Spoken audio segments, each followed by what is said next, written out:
Hello and good morning, everyone. Welcome back to Almus Market Mornings, your daily dose of global financial updates with me, Swaraj. PMI numbers were out yesterday with Eurozone and UK PMI figures worse than expected on both manufacturing and services side. While the US manufacturing numbers were better than expected, while the services numbers showed some signs of cooling, while again being in the expansionary territory. Good morning, JK. What are your thoughts on this? It seems the worst of economic data from the eurozone is finally catching up with the currency. Take us through your thoughts. Yeah, good morning. Definitely. I think one cannot ignore the slowdown that's being seen in the Eurozone. The composite index coming at 48.9 versus 49.9 previous. And, manufacturing slowdown was well known, but what was a bigger surprise was the softening in the services sector, which fell to a 6-month low of 51.1. And the PMI survey says that the sharp decline in activity in the region's manufacturing sector is very telling. On the prices front, of course, the PMIs were encouraging because they were moderating further, with the average selling prices rising at the slowest rate in 2.5 years. So that's encouraging, but that also is giving some marketmen a feeling that ECB might see a dovish tilt in their talk post meeting on Thursday, and that is probably also pressuring the euro downwards. Apart from this real slowdown that is seen in the economy, UK composite index was not encouraging as well. That also fell for a third straight month in July to 50.7 from 52.8 in June, very close to the contraction territory. Both these numbers were responsible for dollar gaining against the GBP as well as on the euro. US business activity also slowed down, but not as bad as the eurozone. Comparatively, US is still doing better, and they are still in the expansion territory. And that was the stark contrast between the eurozone economy and the US economy, which, as you said, has been starting to reflect in the currency prices as well. Now on the yields, yields did dip very sharply after these PMI numbers, and in fact after the US number also it dipped. But surprisingly, both 2-year and 10-year yields rallied. Rather, the bonds got sold very heavily once the PMI numbers were reacted to, and that was a telling a moment of the day, because one would have expected a dovish Fed expectation and the dovish ECB expectation to keep the yields lower. But as you look deeper, the huge issuances that's happening in the bond market is not finding enough buyers at lower yields, and that's actually leading to surge in the yields and also bond prices coming lower. That is worrying because we still have more than 100 billion of issuances that is lined up for this week. So we have the bond market somewhat under stress, and add to it the possibility that Japan tweaks its policy, and that can add to more volatility in the bond market. On the other data from the US, we did we have the Philly Fed survey today, and then consumer confidence data, home prices. Overall, we have a very busy week.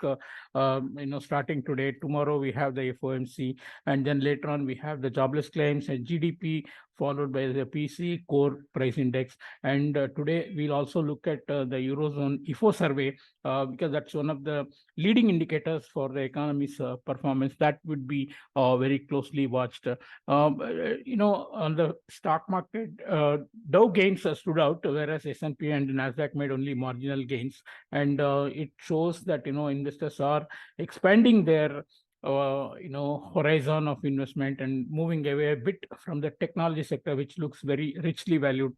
And going into the core sector. But after unprecedented 11 days of rise in the Dow, which is happening after 6 years, we might expect a correction in the Dow as well. So stock markets are looking a bit stretched in the short term, and so we might expect overall correction down in the markets.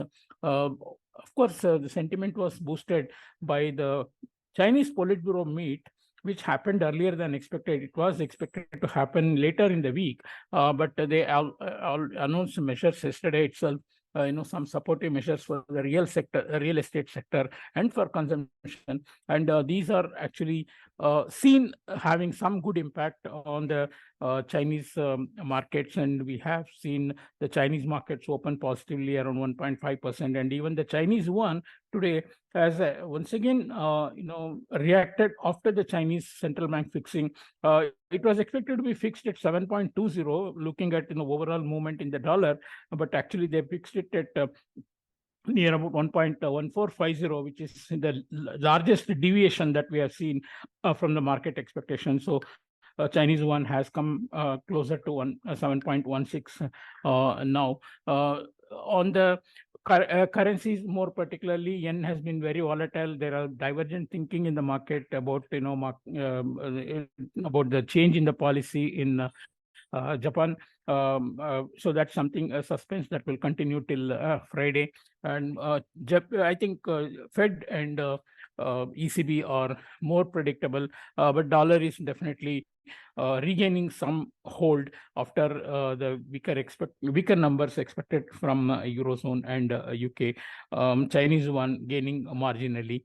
Now the rupee, it was a very large capital inflow that happened yesterday, that saw not enough bids from the PSU banks to absorb the same, and we did break long held support at 81.90 and traded as low as 81.79, still trading closer to that level, because the support having broken, there might be some follow-through selling, but we have further support out there at 81.70 and 81.50, and only on the break of 81.50 we can see a much larger follow-through. But with FOMC ahead, and possibly more important interest emerging near 81.70 levels, so we should not see those levels being broken immediately unless we have any large flow that comes in at these levels. Interestingly, Indian FII flow has been on the negative side for the last 2 days, and it is also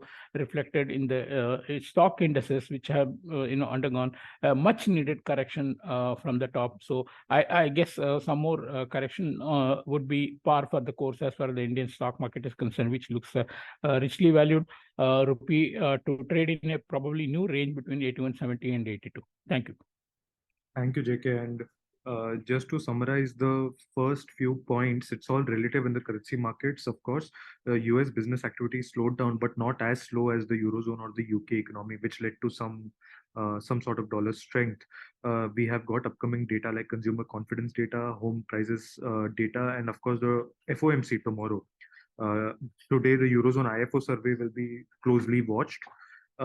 China announced some supportive measures for the real estate sector and consumption, but the fixing for yuan has been close to 7.14, which was again a very strong fixing compared to where the market was trading. The market was trading somewhere close to 7.20. For INR, we finally had some moves.